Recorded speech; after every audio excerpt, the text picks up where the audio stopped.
जो अढळक धन तो नाम की तो लेन आवे, तो राम नाम लेने काम जाओ, जिसकी जुबान पे आ गया जीवन मुक्त हो गए, चारों पदार्थ पा गया। अरे लूटी मजा प्रहलाद ने उस नाम के परताप से, नर शीघ्र यो दर्शन दियो त्रिलोक में जस छारिया। तो उस विलन सबरी ने प्रेम से उस नाम का स्मरण किया के उस हाथ के फल खा गया। सदगुरु महाराज की। आज का पवित्र प्रसंग श्री लगाम पुरखो माया तजई मूर्खो माया सिंचई गमार, विवेक करीन वापरे अनो बेड़ो पार। इसलिए ये आप हम सब देख रहे हैं कितना बढ़िया प्रोग्राम, कितना अच्छा। और मुझे किरण राम महाराज बोले थे कि शांतिराम महाराज कोई बोला था मेरे को कि हमारे यहाँ तो सब एक खाबड़ खुबड़ जमीन भी समतल नहीं है। तो मैंने बताया था शांतिराम महाराज, तो मुझे याद नहीं मगर आज ही किसी ने बोला था मेरे को।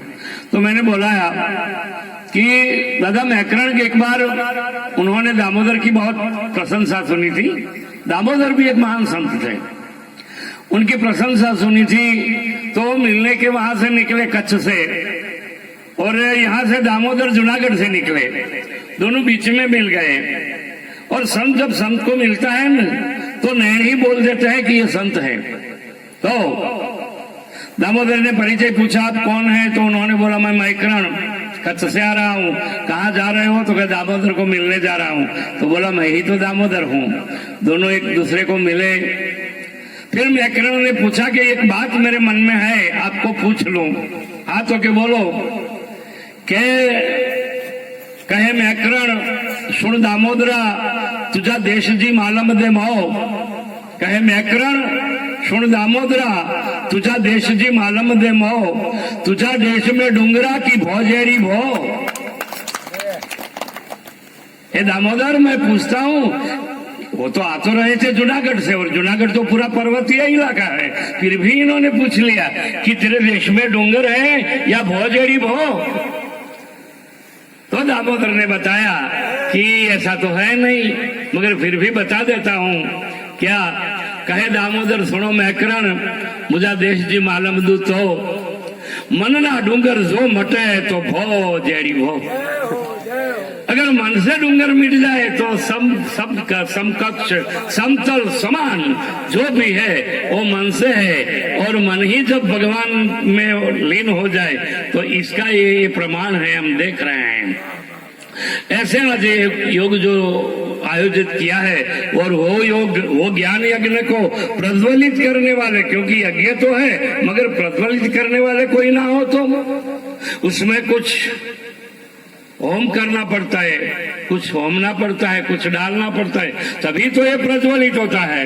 और ये प्रज्वलित करने वाले महापुरुष जो ज्ञानपीठ पर शोभायमान है, जिन्होंने पहले से ही एक सुंदर एक बीज बोया था, और वो बीज आज वटवृक्ष बन गया है, और उसके छाया पे कितने ही पंछी आते हैं और यहाँ आराम करते हैं, आनंद करते हैं, और वो आनंद हम सब लौट रहे हैं। ऐसे ज्ञान पीठ पर जो विराजमान है, ऐसे परम वंदनीय पूज्य गणेश राम जी महाराज, जिनके सानिध्य में हम आनंद कर रहे हैं, और जिसका पूर्ण सिंचन यहाँ हुआ है, क्योंकि बार बार मैंने ये बात सुनी है। तो ये सिंचन करने वाले हमारे परम वंदनीय पूज्य अमृत राम जी महाराज, पूज्य मथुर राम जी महाराज, और पूरे भारत में जिन्होंने निरात नाम का डंका लगाया है, गुजरात में नहीं पूरे भारत में, निरात नाम का डंका जिन्होंने लगाया है, वैसे हमारे बहुत महिमावान महापुरुष और निखालस, एक बार नजदीक जाके देखिए, पता चल जाएगा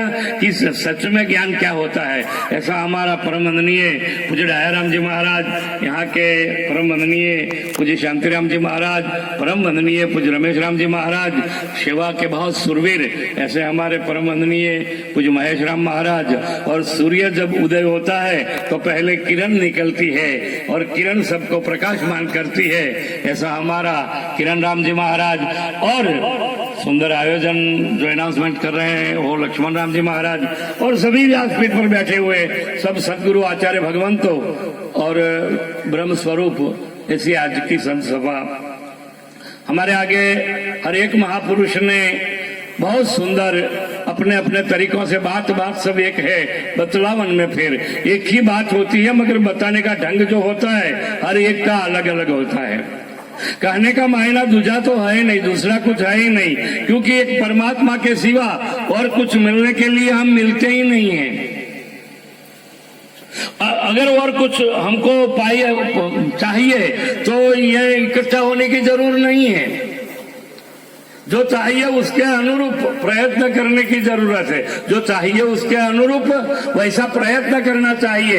अगर धन संपत्ति कमाना है तो नौकरी करनी चाहिए, मजदूरी करनी चाहिए। ये यहाँ से धन संपत्ति नहीं मिलेगी, सुख मिलेगा, धन संपत्ति नहीं मिलेगी। हाँ, आपका प्रयत्न होगा तो वैसे तो महापुरुषों ने बताया, वैसे तो महापुरुषों ने ये भी बताया, संत संगे सुख उपजे बुद्धि निर्मल थाए, जो सुख इच्छो सर्वदा, ये तो महापुरुषों से मिल जाए।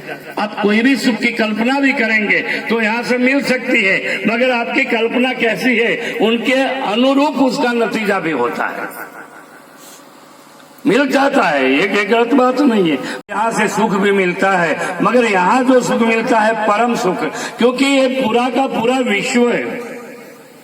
अगर उसको कुछ चाहिए तो दुख की निवृत्ति और परम सुख की प्राप्ति। तो बड़े से बड़ा दुख क्या है, बड़े से बड़ा दुख क्या है और किसको हम बड़ा दुख मानते हैं? बाकी के जो सब दुख है आते हैं जाते हैं, मगर एक दुख ऐसा है जो इसीलिए निरत बापू ने बताया, जन्म मरण जम त्रास टालो अभय करो अविनाशी। जन्म मरण जम त्रास टालो अभय करो अविनाशी, पूर्ण पद पुरुषोत्तम पामो वामो लक्ष्य 84।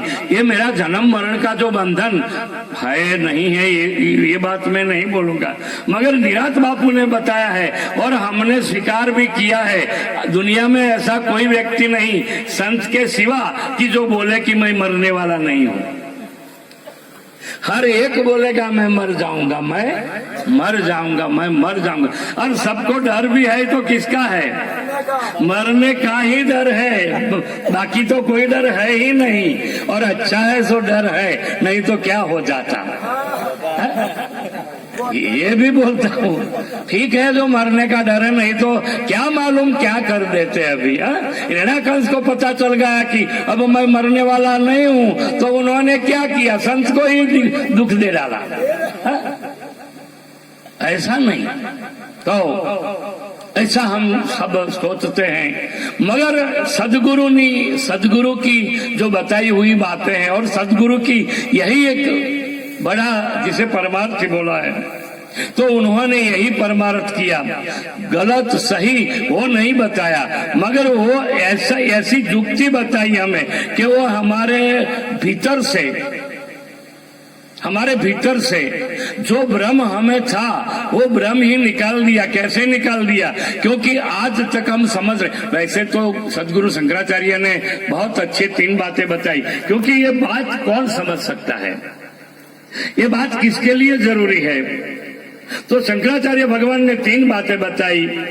मनुष्य का जन्म मिलना अति दुर्लभ, मनुष्य का जन्म मिलना अति दुर्लभ। ये शरीर से नहीं, शरीर तो सबको मिलता है, शरीर तो सबको मिलता है, और शरीर मिलने से मनुष्य हो गया ऐसा नहीं है, ऐसा नहीं है।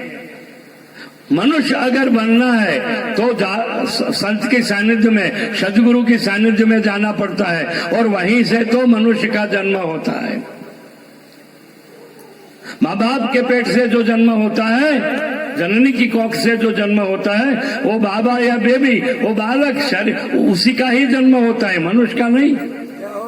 मनुष्य का जन्म देने वाले ये संत महापुरुष हैं, उसके सिवा मनुष्य का जन्म कहीं हुआ ही नहीं है आज तक। और इसीलिए परमात्मा श्री कृष्ण ने बताया कि मेरी अनन्य भक्ति सिर्फ और सिर्फ मनुष्य ही कर सकता है, और कोई नहीं, मनुष्य ही कर सकता है। और मनुष्य का जो प्राधान्य है, मनुष्य की जो बाबत है, ऐशा न विद्या तपो न दानम ज्ञानम न शीलम गुणो न धर्मम ये मृत्युलोके भविभार भूता मनुष्य रूपेण मृगाश्चरन्ति। इतनी बातें अगर ना हो तो मनुष्य के रूप में भी मृग है, जनावर, पशु है, ऐसा बोला।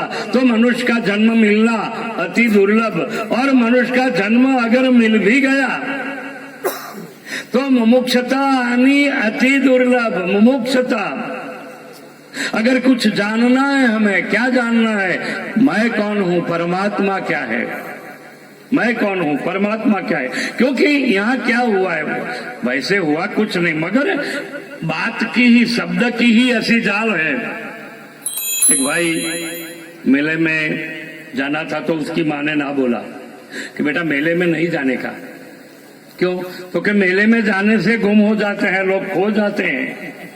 क्या होता है? खो जाते हैं। और कहाँ खोते हैं सब? मेले में ही तो खोए हैं। कहाँ खोए हैं? मेले में ही। 2 दिन का जग में मेला, सब चला चली का खेला, ये मेला ही है, ये पूरा क्या है? मेला है। और पूरे सब के सब अगर नहीं खोए होते तो पता होता कि हम कौन है, होता कि नहीं होता। मगर क्या, तो उन्होंने बताया कि तो कुछ ऐसा करो कि मैं खो न जाऊं। तो उन्होंने एक धागा बांध दिया। क्या बांध दिया? एक धागा बांध दिया, गले में एक डोरा डाल दिया और बोला कि बस ये तू, ये याद रखने का।